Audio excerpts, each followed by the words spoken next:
Welcome to Digital Thread Bytes, a workforce development podcast produced by the Digital Thread Initiative team at Sinclair College in Dayton, Ohio. In this podcast, the team discusses the coming revolution in digital, highlighting digital transformation success stories and opportunities for learning. Here are your hosts, Elizabeth Generous and Jennifer Gravitt. Hello and welcome to episode 7 of Digital Thread Bytes, Sinclair College's Digital Tapestry Series podcast, focused all around the digital thread. Our 7th episode, we have with us David Diaz, who is from the Department of the Air Force Digital Transformation Office. We're really excited to find out more about what the Air Force is doing in the digital thread, digital twin world.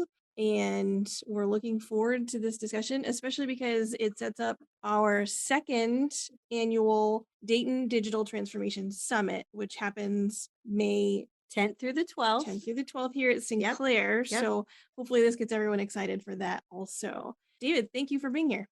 No, it's my pleasure. Thank you for inviting me to speak with your audience. And I'm really excited to talk about what we're doing for digital transformation within the office, how the DTO got started. Prior to that, we had a digital campaign that got things going when General Bunch said we need to start moving towards a digital ecosystem and taking advantage of digital technologies. And that's how we got kicked off. And coming up to this 2nd annual Dayton Digital Summit, I'm excited to be a part of that again. I think last year was a huge success. And I really believe that a lot of folks gained a lot of benefit, insight, and even that day with the small businesses, when we talked about here are some opportunities for you to participate within the ecosystem. I think that was extremely helpful, at least in the session that I was in. I know that when I gave them a brief and talked to them, they were really excited about what the future holds. And truth be told, I'll let everybody know, I've drunk from the digital Kool-Aid. It's absolutely delicious. My goal here is to make sure everybody sees it the same way. There is no going back. It is the way. So for any Mandalorian fans, digital is the way. We're going forward. And who on God's green earth wouldn't want to find a better way to do something? And here we are. So yeah, thank you for the welcome. And again, excited to be here. Great. Well, tell us about yourself and your role as chief architect. Okay, real quick about myself. I came to Wright Pat back in 1988. I was lucky enough to work on a bunch of fantastic programs like the Lantern program, the F-16, the B-2, and I even worked at the headquarters working what was called at the time lightning bolts, which was a way to accelerate acquisition. And then after that, I went back to Puerto Rico, where I'm from, in 2001, and I spent 10 years in the pharmaceutical industry. My son went to Notre Dame in 2010, so I came via Dayton, saw a whole bunch of old friends, and my wife said, feels comfortable to be back, why don't we come back? Came back in 2011, where I was able to work on interesting programs, and so here I am. When they stood up the DTO in the summer of 21, Digital Transformation Office, I was asked to join the team. I told them they had me at digital. I'm currently the chief architect, and what I focus on is on the framework that we need to enable the use of these digital technologies. I want us to be able to take advantage of them. And what I don't want is seeing programs just doing digital for the sake of doing digital. It's always going to be requirements-based. And then based on that, now I can determine which are the tools that I need to use, which are processes that are going to help me out. And in some cases, we may discover that the digital tool at this point in time is not the right answer. If it's going to take me more work to populate a tool and it's going to create a huge burden on the program, cost a significant amount of money extra to do that, now we have to do a cost-benefit analysis to determine whether or not we're going to take advantage of that in the future. If it's a one-time shot, well, maybe it's not the appropriate tool to utilize for that particular moment in time. So I've always been a big believer, right tool for the right job at the right time. And so those are things that we need to consider as we're looking at these digital technologies, because they can be beneficial, but I do not want us to have digital shelfware. That's excellent. Your background is very eclectic and lots of different skills. It matches the background that you have when you're talking about superheroes. Yeah, because you can't really see it, right? I've got a background of comic book covers, and on one side I've got Marvel, on the other side I've got DC. I really have no preference. I love superheroes, that genre, from both sides of that equation. So it's almost like everything in life. I've always believed that everything in life is hybrid. There is, no one size fits all. And the same thing applies for digital. So spot on, right? I'm a big Right. believer that we live in a hybrid space. And that's why in some cases we'll have programs that will be, seen The Princess Bride, they'll be mostly digital versus mostly dead, right? If you remember that. So I think we'll be mostly digital, and we'll continue to keep moving closer and closer to being fully digital over time. And I really, when you look at companies who've executed digital transformations, it's taken them over 12 years and they're still not there. So they've been at it for a long time and they're still not there. So when we started the digital campaign, I mentioned to General Bunce that I really believe that our transformation is a 15 to 20-year journey and we'll be mostly digital. But then we have to continue, right? Because there will be better tools, there will be better technologies, and we'll just keep getting better at it. Well, thanks for telling us what you do for the DTO. For those who may or may not be familiar with it, those who don't really know what the Digital Transformation Office does, what is it? What was it set up to do? Okay, so it was born out of the digital campaign.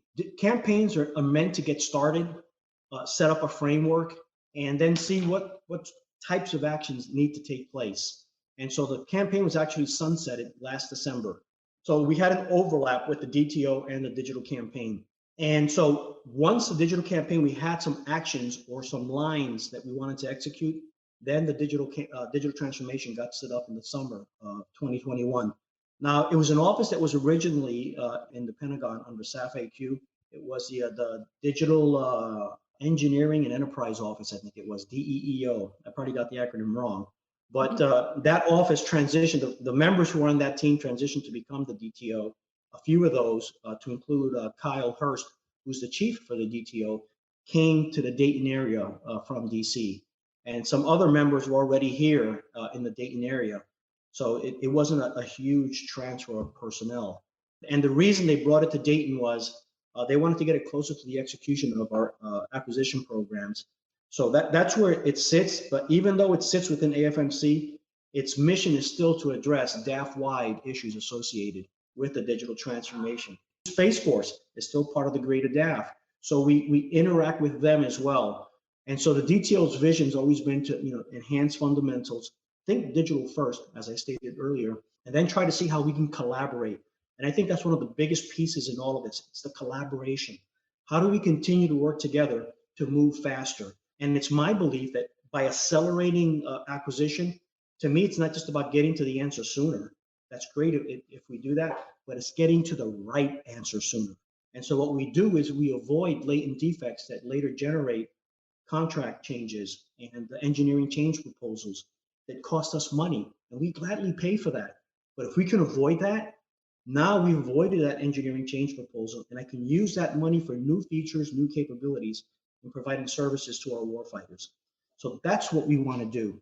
Now, one of the most important things to us in enabling this is culture. If we don't have the culture, we don't have the workforce at all levels, we all don't believe that, then what's going to happen is the strategies just won't work. And that's been demonstrated over time. Peter Drucker is credited with stating that culture eats strategy for breakfast. And so I've added to that by saying, if you don't understand it, whatever it may be, and in this case, it's this vision of moving forward and taking advantage of digital technologies, culture will eat the strategy. So I think that's the most important element within what we do. And once we get that going, I think it'll be a snowball, because once everybody comes along and we have the conviction and the belief that this is better for us, it's making, if I'm an engineer or a program manager or logistician, finance or contracts working in the program, and I believe this technology is helping me do my job better, I'm going to use it. But if it makes my job worse, I got to do more associated with it, it slows me down, then that's the opposite effect that we want to create. So speed is what we want, acceleration in delivering the capabilities. I love the way you keep talking about that, the culture, that baseline start, the blending of everything. It's such a great way to start getting people interested in the Kool-Aid. Yeah. So as a government civilian working in digital transformation and with your vast years of experience in defense and in this area, what keeps you up at night? That's an interesting one, because it's obviously speed to field matters. So I wouldn't say it keeps me up at night, but it's always a concern in the back of my mind. So when I worked in pharma, there was a saying from within the industry, which was speed to market saves lives. And I taken that when I came back to defense, I brought that with me and I've modified it a little bit. And I even had it on my office. I have it on. I love one-liners, and one that I modified from what I just stated is speed to field saves lives. So our ability to deliver the capability sooner, and as I stated earlier, sooner doesn't mean that I necessarily got there faster, but I got to the right answer faster. That's acceleration. And so General Brown, he talks about accelerate, change, or lose, right? And I've heard Mr. Fuchs, EN director at AFMC, make a statement rephrasing that a little bit more positive: accelerate change to win. And so I love that, right? So that's exactly where we want to go. We have to find the ways to shorten our acquisition process so that we can field capabilities. So that's really what keeps me up at night, if you want to say that, right? Right. Because I think the work that we do is too important. I think the young men and women who use the systems that we deliver to them deserve more, deserve better. They deserve the best of us. That's awesome. And I got grandkids. That what's their future going to be like, right? It concerns me. I want them to enjoy the same, safeties that I enjoyed throughout life. And so, and to me, this is all part of it for those who are coming after us. It's Fantastic. definitely a worthy goal. Oh yeah. Yeah. It would keep me up at night for sure. Yeah. Are there any other resources that you would recommend anyone listening could find out more or connect with the DTO? Yes. So the DTO, our website is dafdto.com, dafdto.com, and that's open to the public. As we get information that can be publicly released, we're incorporating that into the digital guide. And so that digital guide section within the dafdto.com is continuously growing. It's a fantastic website that talks about a lot of initiatives that we've got going. For example, we stood up recently an environment that we call Launchpad. Launchpad is giving programs the opportunity to have a modeling tool, a requirements management tool, and a tool that helps do the configuration management and maintenance within it. That's how we're starting, and then it's going to continue to grow over time to provide more. But we want that to be that first environment in which a program who cannot afford sometimes to buy all these tools and buy the environment, from an enterprise perspective, I think it's our responsibility to offer that, make that offering possible. We've also started another initiative. It's called Tools for All, where we're trying to capture some of these tools where licenses are at no cost to the government, but then we include them as a tool that can be utilized, available to us. And then other external contractors and companies that want to make use of the tool. But now we have an ecosystem where we can share similar type data so they can see how we're thinking and how we're working. And that helps. And so I think it's going to get better over time. So in some cases, there might be a small fee that we'll start asking programs to contribute to do just that so that we can continue to increase on features. And some of these applications, all of a sudden, I learned how to do something different and go, man, it'd be really great if you can do this. Right? Well, that costs money. And so we have to find the mechanism to finance for that. The same thing as for this digital transformation. I've always said, show me where you spend your money and I know what you care about. And then there's another saying that I've always said, that what you do speaks so loudly that what you say I cannot hear. Well, that's good. Think about that, right? So our actions, right? So action speaks louder than words, right? And that's exactly what we're trying to do here. And so we're seeing the investments, we're seeing leadership now going, yes, I want to fund this. I want to make it happen because it's important to the workforce. It's important to me, and it's important to our users. So we're starting to see that take place. And I think this is just an exciting time. I think the snowball that we started that was really small and got pushed down the hill, and it was a little bit, the slope wasn't as steep, but now I think we've hit this inflection point where now it's really picking up speed. So I think that not just the engineering workforce, I think our entire acquisition workforce and anybody even outside of DoD who's involved with digital transformation, what an exciting time to live in, to have the ability to share data so seamlessly, because these are things that we couldn't do before, right? We had to retype it or recapture it, or I would get this awesome PDF document that had this fantastic table, but I couldn't reuse it. And then when I did, it just came out as text. And so it was just hard, right? It's not that we didn't do it before, but now these technologies actually afford us the opportunity to make our jobs. And when I say easier, I don't want to, I'd like to replace that with more effective, because at the end of the day, an engineer still needs to be an engineer, right? I'm not going to do a ChatGPT report and just submit it blindly. We still have to look at that, right? At that information that we're getting before us and say, does that make sense, right? And so that still requires fundamentals and knowledge and expertise from our workforce so they can apply the tool smartly. If I want to poke a hole in my wall because I'm going to pass a wire or something like that, I don't go out and rent a jackhammer. No, Not the right tool. Right? no, right. Yeah, it's great, right? It's a fantastic tool to break up concrete or something, but on my wall, my drywall, Not so much.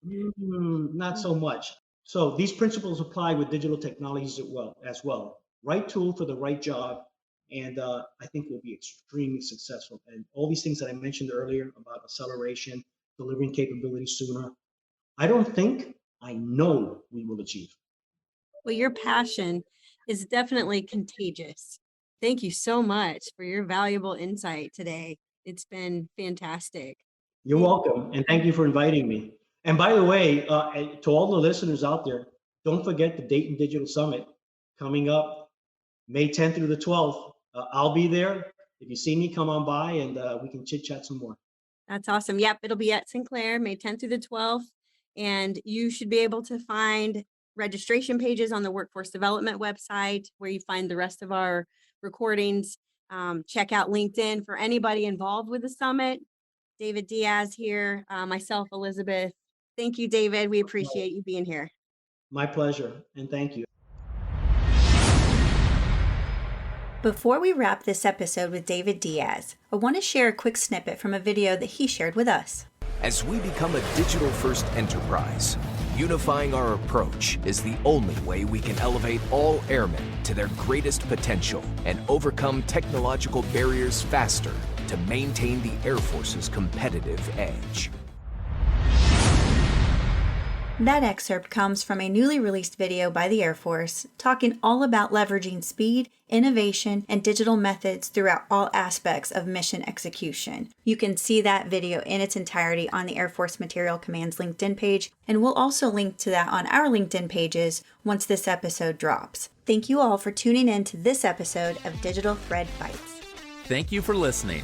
The Digital Thread Initiative team would like to thank Sinclair College, prime contractor Arctos, the United States Air Force, and our guests for walking into the future with us. If you'd like to contact Sinclair's Digital Thread Initiative, please email sinclairdigitalthread@gmail.com.